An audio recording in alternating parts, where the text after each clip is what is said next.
Hey guys, and welcome back to the channel. I'm Pete, and I've been watching some YouTube videos and I've been inspired to make one of my own, which is my top 10 most expensive records as according to Discogs. So I thought, yep, I could do that. It's probably not 100% accurate because I don't have my entire vinyl collection in Discogs as yet. I got inspired the night before last and I put in this tub here, which is all Dream Theater stuff in there. So yeah, a couple of the Dream Theater vinyl make it into my top 10, but how about we just get cracking with it, and we'll do a countdown back from 10 and just see what I've got. I've made some notes so I can be a little bit more accurate with the information I'm giving. Also, I'm not counting box sets because I've got some quite expensive box sets, and I'm working off the highest price paid via Discogs because it's a little bit more dramatic if I say something's worth 500 bucks as opposed to possibly the lowest that it sold for, which might be $100. And I didn't pay the full price that these are valued at in any of these cases. So let's just get cracking in and see what we've got. So at number 10 we have Ne Obliviscaris, the Portal of I. This was a blood music pressing from Finland. It's actually like a trifold gatefold, so it's like 3 panels that folds out and folds out again. It comes on a black, there's 2 LPs, so it's a black and a red and a white and red smash sort of colouring. I'll just have to check the price. So this one is listed at $346.15. That's Australian dollars. So I've got the actual vinyl here, which I will pull out to show off. So we have, hopefully the glare doesn't show that up. It's quite a dark red, although it's brighter on this, much brighter on that side. Just dropped it as well, but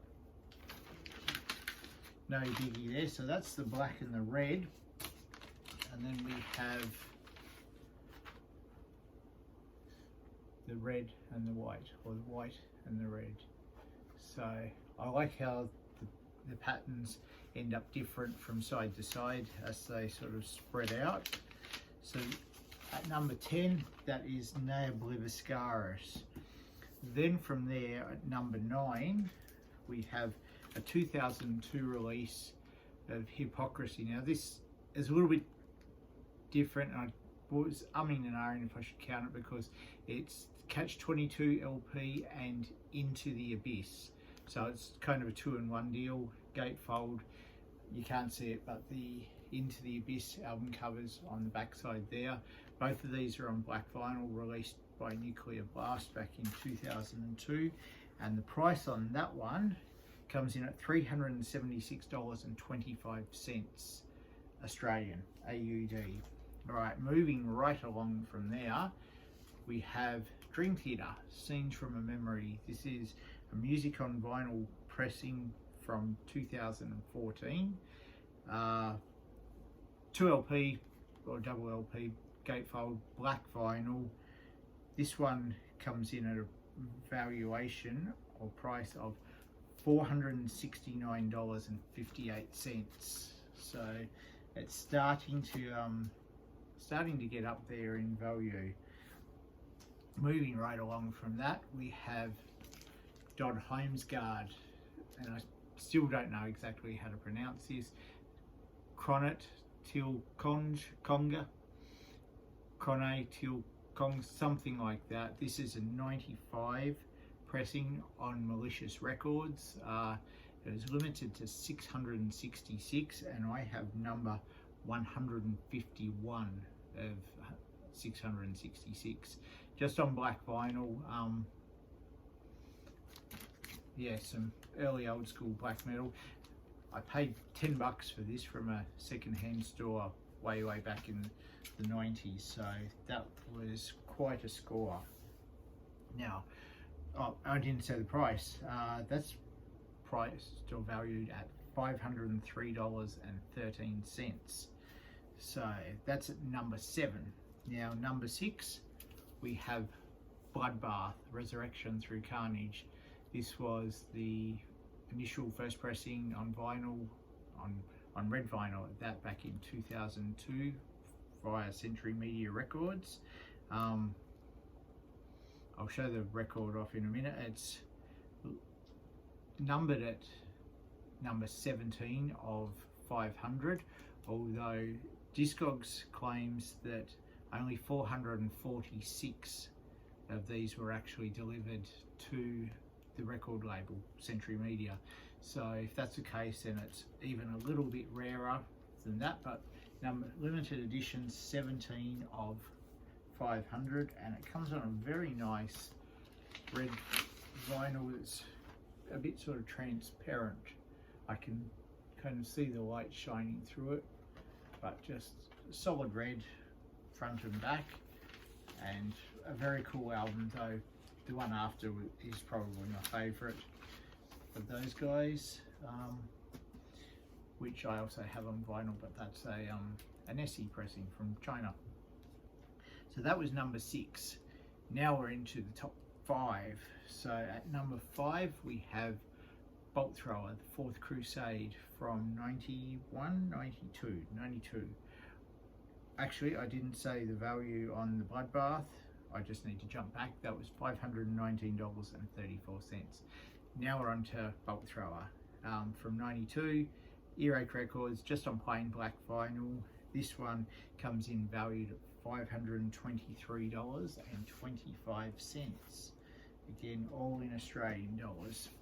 So moving right along, I've got an itchy ear. We're up to number 4, Dimmu Borgir's Stormblast. This was released in 98, I think it was, as the purple pressing. Unfortunately, I didn't get the poster that it came with. I almost sold this on eBay whenever it was, 20 years ago now, but there was like, the guy that bid on it had a little bit of a dispute. It was like, oh, the purple one's not the first pressing. I believe there was 1,000 purple and 1,000 black in the first pressing, and he made a mistake, so that's my win. And it's a lovely purple as well. That one's on Cacophonous Records, and we have the inner there, and if I just pull purple vinyl out, there's almost a little bit of a blackish swirl through it. When I'm holding it up to the light, I can see it just straight on. It's not visible at all, but with the light, or maybe it's just slight difference of thicknesses with the vinyl or something, but that one comes in valued at $676.20. So number 4 is starting to get up nice and high. Now we're into the top 3, and we're going to have something that's a little bit more modern, which was Spawn of Possession's Incurso, technical death metal album.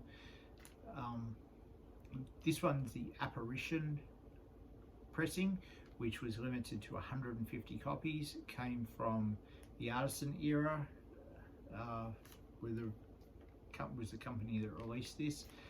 It doesn't have a number as far as I know. It comes on a couple of cool different colors, and I'll show you the colors and then we'll see what the value is. So it's a black and white merge with a splattering of orange amongst it. There's sort of the blue, and the other side's got more white. Did I say black and white? I meant blue and white. And then if you look at closely, you can see some orange in amongst all that. And then sliding back into the sleeve, and then album number 2, much of the same.